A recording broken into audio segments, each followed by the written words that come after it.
السلام عليكم، يا رب تكونوا بخير جميعا. هنعمل النهارده معجون وهمي في تلميع الالومنيوم، مش الالومنيوم بس، الالومنيوم والازاز والستانلس احواض البوتاجازات، وكمان هنستخدمه في غسيل الملابس. تتخيلوا ان احنا مش هنستخدم صابون غسيل خالص، ولا صودا كاويه، ولا زيت، ولا اي حاجه. هنستخدم خامات ومكونات كلها متوفره عندنا في البيت. لو اول مره بتشوفوني، انا اميره شعراوي ودي قناه ميرو شعراوي. ايه رايك تجيبي لي بواقي صابون البشره اللي حضرتك مجمعاه؟ طب ما عنديش يا امير او بعرف استخدمه. طيب هنجيب صابون بشره في حدود 160 جرام. ليه انا عامله كميه كبيره؟ عشان انا عامله ليا اصحابي هم لما جربوه الحقيقه عجبهم جدا جدا، فعملت حوالي 5 أو 6 علب بعددنا، بحيث ان كل واحده تاخد واحده من كتر ما هم اتوهموا بيه. طبعا حضرتك لو هتعملي تقدري ان انت تشتغلي بنص قطعه صابون بقطعه، بحيث ان هي تقعد معاكي الشهر كله. انا بشرت صابون البشره، وكلكم عارفين قد ايه صابون البشره بيلمع حلو قوي قوي الالومنيوم.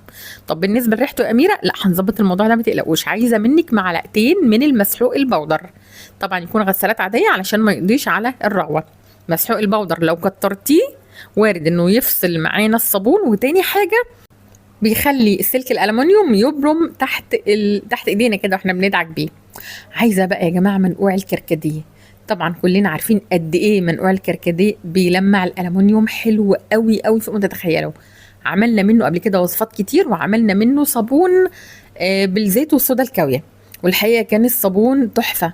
عايزه اقول لكم كمان ان الكركديه احنا بنستخدمه في وصفات خاصه بالبشره. احنا عملنا شامبو الكركديه قبل كده. طيب انا اخدت دلوقتي كوبايه. انا هاخد تاني، بس انا همشي معاكم كده واحده واحده. اخدنا كوبايه من منقوع الكركديه، المفروض ان احنا بنحط ميه. طيب تقدري تستبدلي منقوع الكركديه ده بميه عاديه من الحنفيه، او ممكن كمان تستبدليه بميه قشور برتقان او ليمون. ممكن كمان تستبدليه بالنعناع، النعناع الطري او الناشف ايا كان، يعني تقدري انت تغليه وتاخدي الميه بتاعته. مش هياخد معايا الموضوع وقت طويل، ولو انت عايزه تاخديه على النار مفيش اي مشكله. بس انا حابه ان انا ادوب معاكم عشان اوريكم الموضوع قد ايه سهل وبسيط. هنزل بالكوبايه التانية من منقوع الكركديه.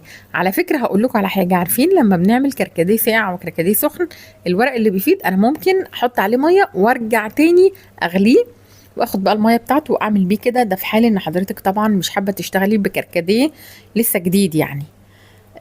طبعا الكركديه معروف في تنظيفه للالومنيوم بالذات. حتى لما تكوني بتغلي مثلا كركديه في حاجه الومنيوم كده، بتبصي تلاقيها بتبرق بعد ما تخلصي، يعني من غير حتى ما تدعكيها ولا حاجه.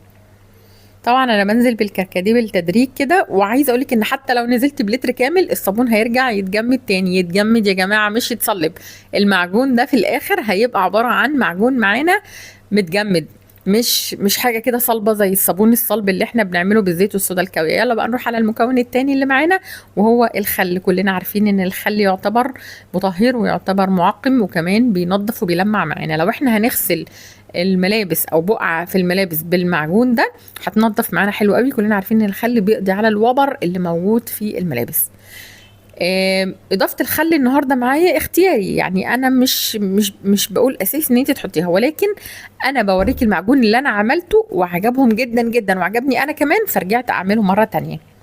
المكون اللي معايا بعد كده وهو الكحول. كلنا عارفين ان الكحول بيلمع الالومنيوم. كل المشاهدين والمتابعين واخواتي في القناه اللي اشتغلوا بالكحول بصراحه يعني موهومين باضافه الكحول في الوصفات. الكحول سواء طبي او صناعي مش هتفرق.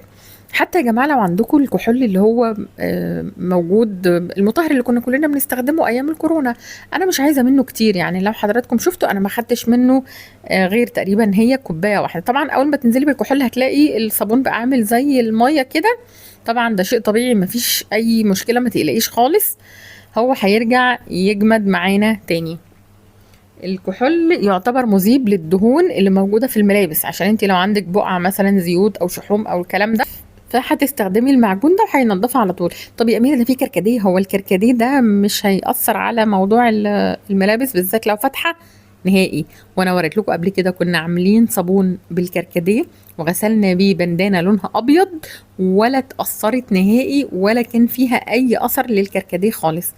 حبيت بس ان انا اغير من لونه كده، وحطيت له سنه كده من لون موف بس طبعا هو مش هيبان قوي او مش هيفرق قوي. يلا بقى احط الاضافه بتاعتي اللي انا بحبها جدا وبضيفها في كل انواع المنظفات بتاعتي، وهي بيكربونات الصوديوم او صودا الخبز. كتير جدا من اخواتنا اللي في الدول العربيه بيقولوا عليها صودا الخبز. انا كل المكونات اللي حطيتها دلوقتي متوفره عندنا في كل بيت. طبعا الكركديه سهل جدا ان احنا نوفره، موجود عندنا. بيكربونات الصوديوم موجود عندنا. الخل موجود عندنا. الكحول هي مش اضافه اساسيه، بس لو موجوده عندك مش لازم تاخدي كوبايه. انا عشان عامله كميه كبيره فواخده كوبايه، تقدري ان انت تاخدي نص كوبايه بس، تقدري تاخدي ربع كوبايه، مفيش اي مشكله خالص. بصوا زي ما قلت لكم، بعد ما حطينا الكحول هيرجع يتجمد تاني، وهيبقى معجون زي ما انتم شايفين بالشكل ده كده. اجمل حاجه في المعجون ده ان انا مش بلمس الصابون او المعجون بايديا خالص. يعني انا بحطه كده في العلبه وببدا ان انا اخد بالليفه السلك او سلك المواعين او ايا كان. على فكره المعجون ده ما بيحتاجش دعك كتير، فحتى لو اشتغلتي بالسبونشة اللي هي بيبقى نصها سفنج والنص التاني بيبقى عامل زي الناحيه الخشنه كده، برضو هتديكي نتيجه حلوه قوي. بفضل الكركديه وبفضل طبعا الخل والكحول وبيكربونات الصوديوم وصابون البشره. صدقوني يا جماعه ما بتحتاجوش دعك خالص. طب بالنسبه للريحه بتاعت الصابون يا اميره، مش بتبقى موجوده في المواعين؟ لا مطلقا، بعد الاضافات اللي احنا حطيناها ما بتكونش موجوده. انا عارفه كويس ان الكازرونه اللي حضراتكم شايفينها دي، انا عارفه ان هي نضيفه مش متوسخه ولا فيها دهون ولا فيها حاجه، بس حاولت والله يا جماعه، كنت غاسله ومنظفه كل حاجه، لان يعني كان عندي كميه كده خلصت وعملت تاني. فحبيت ان انا اوريكم بس طريقته بتتعمل ازاي. انما صدقوني ايا كانت الالومنيوم اللي عندكم او الستانلس او الازاز حتى، هينضف معاكم حلو قوي، بالغير ان كمان رغوته تحفه، مفيش اي ريحه خالص، ما تقلقوش. انا كنت حاطاه المره اللي فاتت في علبه كبيره، بس اللي حصل معايا ان لقيت ان انا كل ما اجي اخد بليفه بحس ان المعجون بيتوسخ كده من وشه كده، من الجزء اللي انا باخد منه، فاهميني؟ فبصراحه قلت لا، انا هعمله بقى في علب صغيره وكل واحده تاخد علبه، لان ايه، قصه ان انا احطه في حاجه كبيره دي واخد منه بيخلي شكل العلبه مش الطف حاجه، وساعات بقى بيتبل وساعات بيتوسخ، فعشان كده انا حطيته في علب صغيره. ولو حضرتك عايزه تعملي الوصفه دي بصابون غسيل، مفيش اي مشكله طبعا، ينفع صابون الغسيل، هيبقى حلو جدا جدا. بس انا بتكلم على الناس اللي مش متوفر عندها صابون الغسيل. انا عملتها بصابون البشره وعجبتني جدا. حضرتك عايزه تعمليها بصابون غسيل وتحطي نفس المكونات، تمام، مفيش اي مشكله. بصوا الرغوه بتاعته ما شاء الله، ده غير الريحه كمان. لو انتوا عايزينه بقى يا جماعه صابون سايل، يبقى طبعا هتحطوا مثلا 3 لتر ميه 4 لتر ميه وتحطوا نفس المكونات دي. صدقوني موفر جدا واقتصادي جدا، والكميه دي لو حضراتكم عملتوها هتقعد عندكم اكتر من شهر، ممكن تقعد شهرين كمان. طبعا انا ما بشيلوش من العلبه، انا بس بوريكم شكله بعد ما عدى عليه ساعتين 3 كده بقى عامل ازاي. جربوا المعجون ده وما تنسونيش في دعوه حلوه، وبفكركم بلايك واشتراك في القناه، وبحبكم في الله اغلى ما